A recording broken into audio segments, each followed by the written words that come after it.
Teman-teman, di awal kitab Ulangan, Musa menegaskan bahwa umat Tuhan sudah mengembara hampir 40 tahun di padang gurun.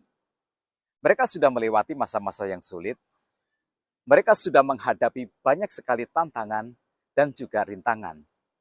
Mereka meregangkan otot-otot iman mereka, dan sekarang Tuhan memandang bangsa Israel sudah siap untuk memasuki tanah Kanaan.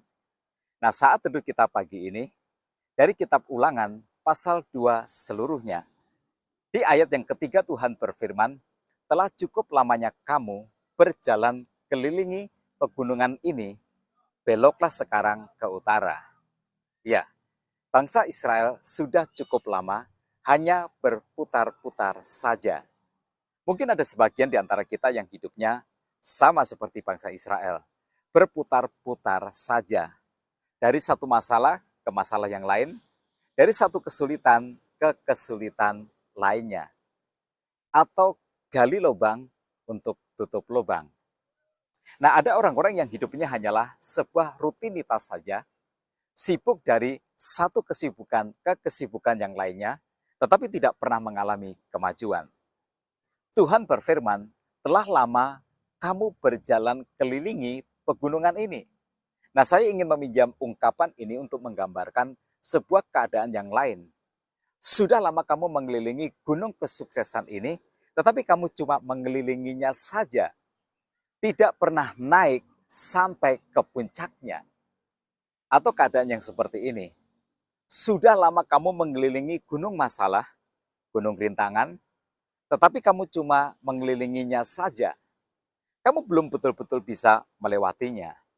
Karena itu sekarang beloklah ke utara. Nah, teman-teman, Tuhan ingin bangsa Israel mengubah rute. Hidup tidak bisa hanya berputar-putar saja. Sekarang adalah waktunya untuk maju. Tetapi untuk maju ada ketentuan yang Tuhan berikan. Bangsa Israel tidak boleh salah fokus. Di ayat 4 sampai dengan ayat yang ke-25, ada larangan bagi bangsa Israel untuk berperang melawan beberapa bangsa yang wilayahnya nanti akan mereka lewati. Mereka tidak boleh berperang melawan Bani Esau, melawan Bani Moab, dan juga tidak boleh berperang melawan Bani Amon. Sebab Bani Esau adalah keturunan Esau yang adalah kerabat jauh dari Israel. Bani Moab adalah keturunan Lot, sehingga bangsa ini juga kerabat jauh Israel. Sedangkan Bani Amon juga merupakan keturunan Lot yang adalah merupakan keponakan dari Abraham. Jadi Tuhanlah yang memberikan tanah kepada Bani Esau, Bani Moab, dan Bani Amon. Bangsa Israel tidak boleh merebutnya. Segala yang mereka perlukan untuk perjalanan menuju tanah Kanaan harus mereka beli dari ketiga bangsa ini. Mereka harus berusaha dengan sekuat tenaga pada saat melewati wilayah Bani Esau, wilayah Bani Moab, dan wilayah Bani Amon, tidak boleh sampai terjadi insiden yang bisa menyebabkan peperangan. Mereka harus tetap fokus kepada tujuan, yaitu tanah Kanaan.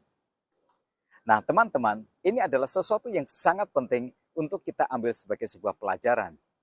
Apa yang menyebabkan seseorang tidak maksimal adalah ketidakmampuannya untuk fokus kepada tujuan. Jika kita tidak memiliki prioritas, maka semua masalah akan kita urusi. Kalau kita tidak punya prioritas, maka semua masalah akan kita permasalahkan.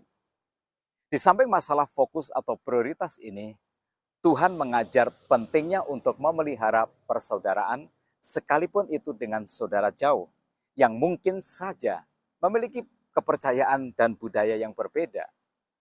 Bani Esau adalah kerabat jauh dari Israel, sedangkan Bani Moab dan Bani Amon, mereka adalah keturunan Lot.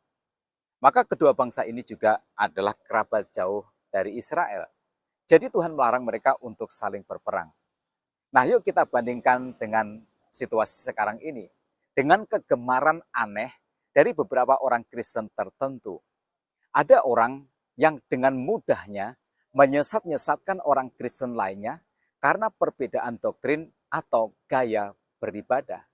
Kadang konfliknya sampai begitu kerasnya, lupa kepada tugas utamanya untuk memberitakan Injil dan memenangkan jiwa.